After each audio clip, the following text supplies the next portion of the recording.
بسم اللہ والصلاۃ والسلام علی رسول اللہ صلی اللہ علیہ وسلم۔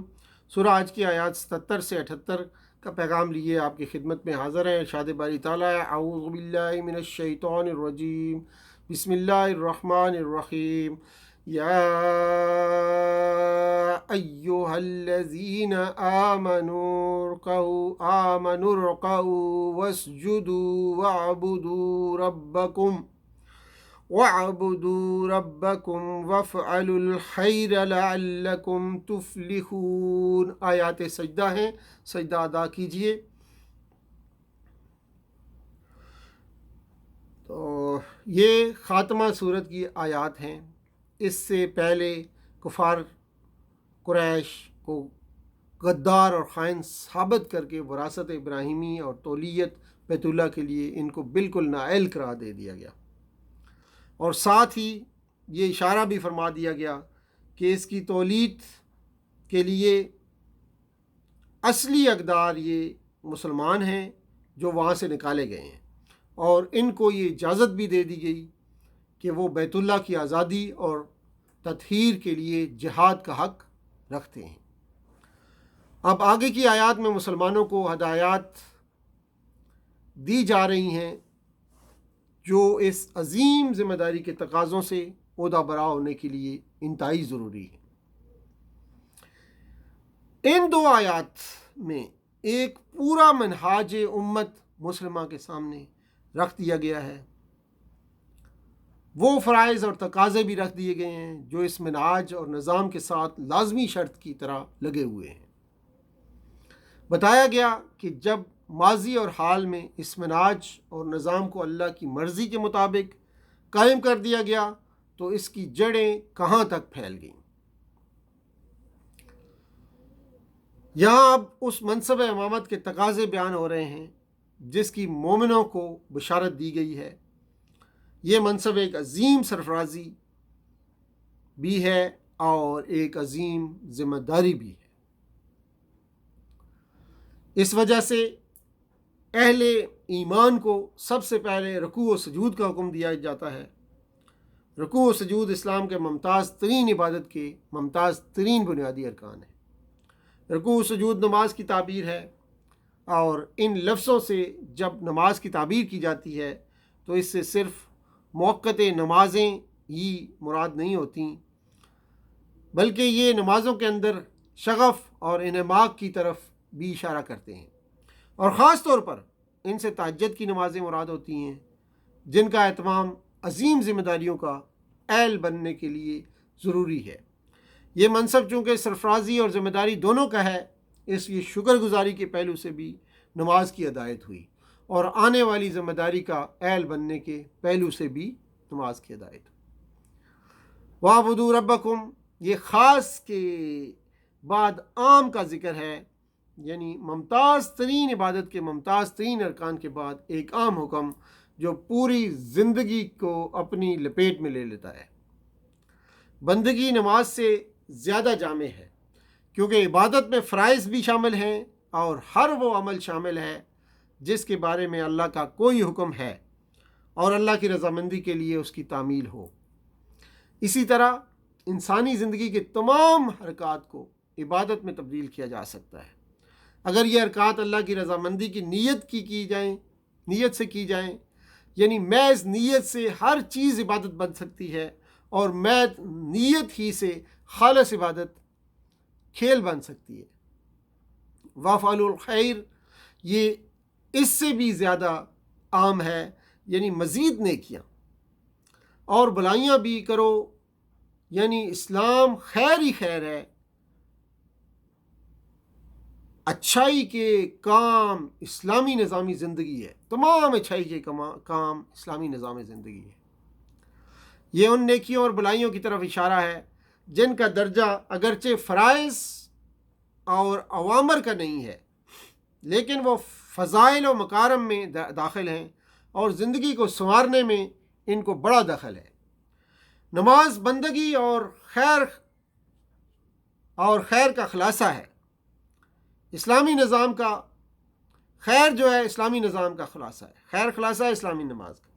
نماز بندگی کا خلاصہ ہے، اور خیر اسلامی نظام کا خلاصہ ہے۔ اب اس اسلام کو عملی دنیا میں نافذ کرنا ہے اور اس میں کامیابی خیر کے کاموں سے مشروط ہے۔ اللہ کی بندگی اور عبادت سے تمہارا تعلق باللہ مضبوط ہوگا اور اچھے کام کرنے سے تمہاری عملی زندگی درست ہوگی۔ اس سے تمہاری اجتماعی زندگی کا رخ ایمان کی راہ پر پڑ جائے گا۔ جب امت کی تربیت یوں ہو گئی کہ اس کا تعلق باللہ عبادت کے ذریعے پختہ ہو گیا اور اس کی عملی زندگی اللہ کی اطاعت اور عمل خیر کے ذریعے استوار ہو گئی، تو تب امت میں سے کوئی جماعت اس ذمہ داری کے سر انجام دینے کے لیے تیار ہوگی جو اسلامی نظام کے قیام کا واحد طریقہ ہے۔ لعلکم تفلحون کی بات ہوئی، یعنی ان کاموں کا اہتمام کرو تو اس سے اس تمکن فی الارض کی صلاحیت بھی تمہارے اندر ابھرے گی جس کا تم سے وعدہ کیا جا رہا ہے، اور آخرت کی بازی جیتنے کی اہلیت بھی تم میں پیدا ہوگی۔ وجاہدوا فی اللہ حق جہادہ، اللہ کے راستے میں جہاد کرو جیسا کہ جہاد کرنے کا حق ہے۔ یہ نہایت ہی جامع تعبیر ہے، جہاد کا حق ادا کرو، یعنی یہ ذمہ داری بہت ہی بڑی ہے جس کے لیے بڑی تیاری کی ضرورت ہے اور اس کے بہت بڑے تقاضے ہیں۔ اللہ کے دشمنوں سے جہاد کرو، خود اپنے نفس کے ساتھ جہاد کرو، ہر قسم کے شر و فساد اور ہر برائی کے خلاف جہاد کرو۔ تمہیں تو تیاری جہاد کے لیے کیا گیا ہے۔ یہاں جہاد سے مراد صرف قتال نہیں ہے، بلکہ اس سے مراد ہر وہ جد و جہد، ہر وہ کشمکش اور انتہائی صحیح اور کوشش ہے جو اللہ کے کلمہ کو بلند کرنے کے لیے بندے کے امکان میں ہو۔ پھر جہاد اور مجاہد میں یہ مفہوم بھی شامل ہے کہ مزاحمت کرنے والی کچھ طاقتیں ہیں جن کے مقابلے میں یہ جد و جہد مطلوب ہے، اور اس کے ساتھ فی اللہ کی قید یہ متعین کر دیتی ہے کہ مزاحمت کرنے والی طاقتیں وہ ہیں جو اللہ کی بندگی اور اس کی رضا جوئی میں اور اس کی راہ پر چلنے میں مانع ہیں، جو ہمیں روکتی ہیں اس سے۔ اور جدوجہد کا مقصود یہ ہے کہ ان کی مزاحمت کو شکست دے کر آدمی خود بھی اللہ کی ٹھیک بندگی کرے اور دنیا میں بھی اللہ کا کلمہ بلند کرنے کے لیے جان لڑا دے۔ اس مجاہدے کا اولین ہدف انسان کا اپنا نفس امارہ ہے جو ہر وقت اللہ سے بغاوت کرنے کے لیے زور لگاتا رہتا ہے اور آدمی کو ایمان اور اطاعت کی راہ سے ہٹانے کی پوری کوشش کرتا ہے۔ جب تک اس نفس امارہ کو مسخر نہ کر لیا جائے، باہر کسی مجاہدے کا نہ کوئی امکان ہے اور نہ کوئی فائدہ ہے۔ اسی لیے ایک جنگ سے واپس آنے والے غازیوں سے نبی صلی اللہ علیہ وسلم نے فرمایا تھا کہ تم چھوٹے جہاد سے اب بڑے جہاد کی طرف واپس آ گئے ہو۔ عرض کیا وہ بڑا جہاد کیا ہے؟ فرمایا مجاہدہ، یعنی کہ بندے کی خود اپنی خواہشات نفس کے خلاف جد و جہد۔ اس کے بعد جہاد کا وسیع تر میدان پوری دنیا ہے جس میں کام کرنے والی تمام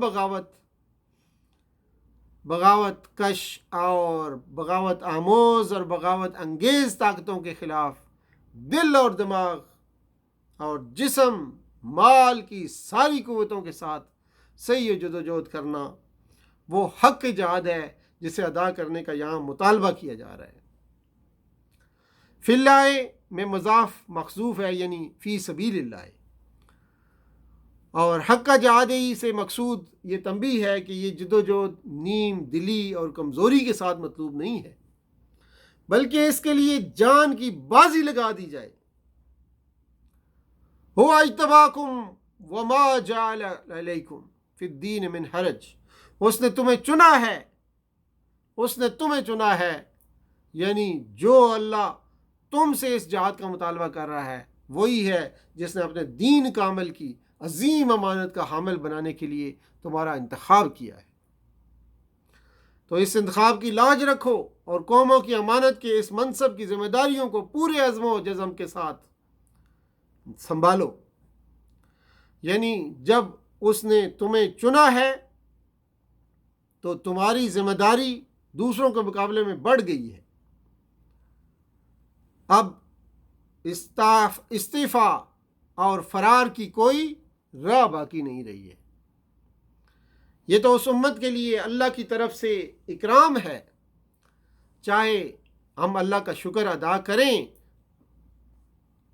چاہیے کہ ہم اللہ کا شکر ادا کریں اور اس کام کو اچھی طرح انجام دیں، پھر اللہ کی رحمت بھی ساتھ شامل ہے اور کام بھی آسان ہے۔ یہ آیات من جملہ ان آیات کے لیے ہیں جو صحابہ کرام کی فضیلت پر دلالت کرتی ہیں اور ان لوگوں کی غلطی ثابت کرتی ہیں جو صحابہ کرام پر زبانیں تان دراز کرتے ہیں۔ ظاہر ہے کہ اس آیت کے براہ راست مخاطب صحابہ ہی ہیں، دوسرے لوگوں کو اس کا خطاب بالطبع پہنچتا ہے۔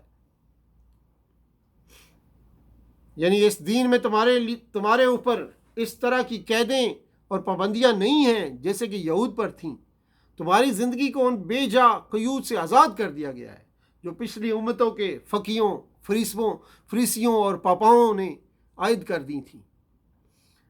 نہ یہاں فکر و خیال پر وہ پابندیاں ہیں جو علمی ترقی میں مانے ہوں، نہ عملی زندگی پر وہ پابندیاں ہیں جو تمدن اور معاشرے کی ترقی میں رکاوٹ بنیں۔ ایک سادہ اور سہل عقیدہ قانون تم کو دیا گیا ہے جس کو لے کر تم جتنا آگے چاہو بڑھ سکتے ہو۔ یعنی یہ دین اور اس کے فرائض، اس کی عبادات، اس کے قوانین اور اس کے اخلاق میں انسانی فطرت کو مد نظر رکھا گیا ہے۔ مطلب یہ ہے کہ ہر چند یہ بار ہے تو عظیم، لیکن ایسا نہیں ہے کہ تم اس کو اٹھا نہ سکو۔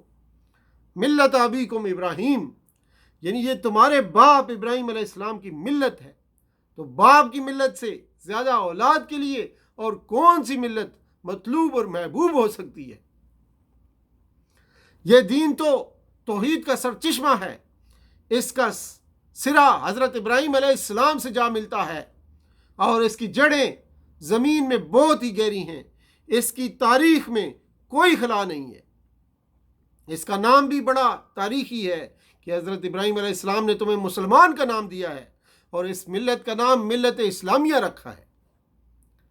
اسلام کا مفہوم یہ ہے کہ چہرے، نیت اور اعمال سب کو اللہ کی طرف موڑ دو، لیکن ملت اسلامیہ کا روز اول سے ایک ہی نظریہ، ایک ہی عقیدہ، ایک ہی قبلہ ہے۔ حضرت ابراہیم علیہ السلام سے لے کر حضرت محمد صلی اللہ علیہ وسلم تک ایک ہی سلسلہ، ایک ہی نظام، ایک ہی پیغام، اور یہی پیغام انسانیت تک پہنچانا ہے۔ اگرچہ اسلام کو ملت نوح علیہ السلام، ملت موسیٰ علیہ السلام، ملت عیسیٰ علیہ السلام بھی کہا جاتا ہے، لیکن قرآن مجید میں اس کو بار بار ملت ابراہیم علیہ السلام کہہ کر اس کی اتباع کی دعوت 3 وجوہات کی بنا پر دی گئی ہے۔ ایک وجہ یہ ہے کہ قرآن کے اولین مخاطب اہل عرب تھے اور وہ حضرت ابراہیم علیہ السلام سے جس طرح مانوس تھے کسی اور سے مانوس نہ تھے۔ دوسری وجہ یہ ہے کہ حضرت ابراہیم علیہ السلام ہی وہ شخص تھے جس کی بزرگی پر مسلمان، یہودی، عیسائی، مشرکین، عرب وغیرہ سب متفق ہیں۔ اور تیسری یہ کہ حضرت ابراہیم علیہ السلام ان سب ملتوں کی پیدائش سے پہلے گزرے ہیں، یہودیت ہو، نصرانیت ہو، صابئیت ہو، سب بعد کی پیداوار ہے۔ اس صورتحال میں قرآن جب کہتا ہے کہ ان ملتوں کی بجائے ملت ابراہیم کو اختیار کرو، تو وہ دراصل اس حقیقت پر متنبہ کرتا ہے کہ اگر ابراہیم علیہ السلام برحق اور برسر ہدایت تھے اور ان ملتوں میں سے کسی کے پیرو نہ تھے، تو لا محالہ پھر وہی ملت اصل ملت حق ہے، اور حضرت محمد صلی اللہ علیہ وسلم دعوت اسی ملت کی طرف کی دعوت بھی اسی ملت کی طرف ہے۔ وَسَمَّاكُمُ الْمُسْلِمِينَ مِن قَبْلُ وَفِي هَذَا، یہ اس دین کے ملت ابراہیم علیہ السلام ہونے کی طرف اشارہ ہے کہ حضرت ابراہیم علیہ السلام ہی ہیں جنہوں نے تمہارا نام اس سے پہلے مسلمان رکھا، اور پھر وہی نام تمہارے لیے اس دین میں بھی اختیار کیا گیا ہے۔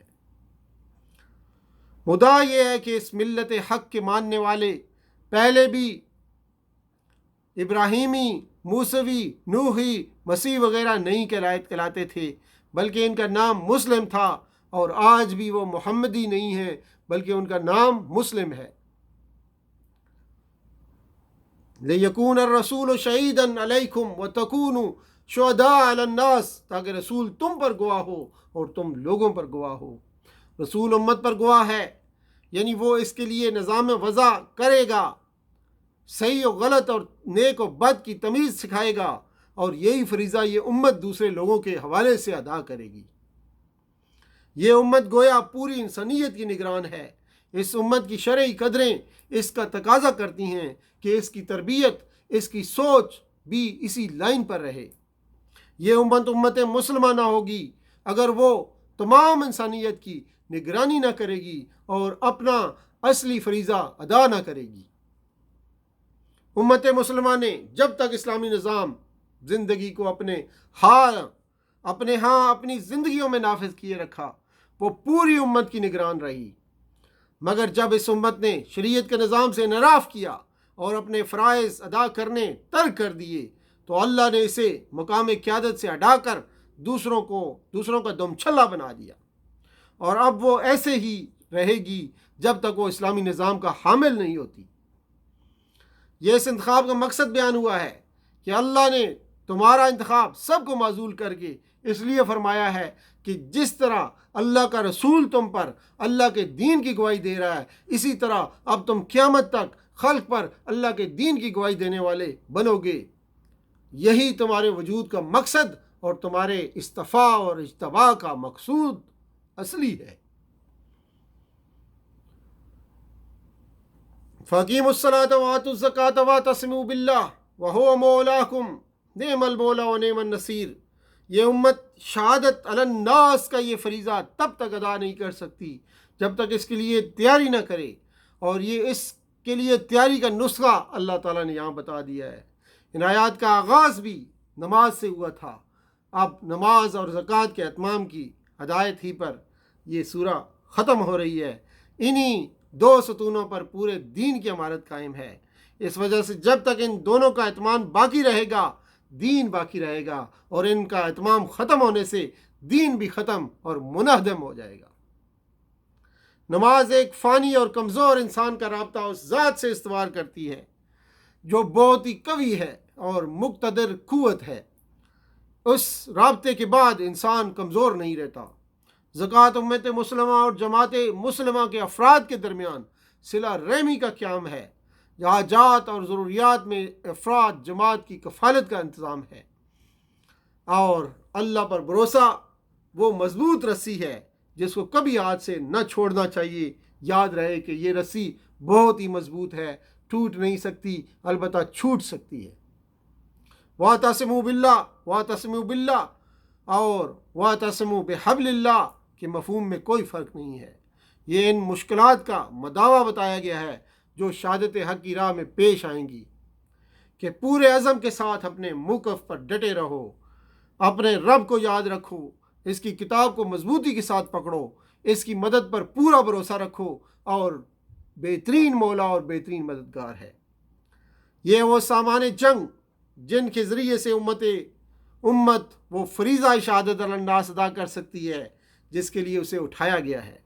اس اخلاقی اصلاح کے علاوہ امت کے لیے عمومی ہدایت ہے کہ وہ حد استقامت تک روایتی زمینی اسلحہ بھی جمع کر سکتی ہے۔ قرآن اس سے غافل نہیں رہا ہے، لیکن یہاں اللہ تعالیٰ اس قوت، اس فوجی تربیت، اس ساز و سامان کے جمع کرنے پر زور دیتا ہے جو امت مسلمہ کا واحد اسلحہ ہے اور کسی اور کے پاس نہیں ہے۔ اسلامی نظام کے پیش نظر یہ ہے کہ انسانیت کو اس کمال تک پہنچایا جائے جو اس زمین میں حاصل کرنا ممکن ہو۔ اسلام یہاں محض جانوروں کی طرح حیوانی ترقی پر زور نہیں دیتا، بلکہ روحانی ترقی پر بھی زور دیتا ہے۔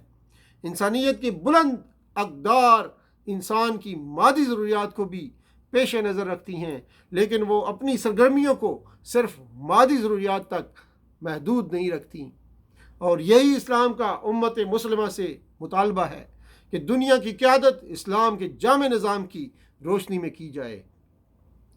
تو یہی چند آیات تھیں جس کا مختصر پیغام آپ کے سامنے رکھا۔ وآخر دعوانا ان الحمد للہ رب العالمین۔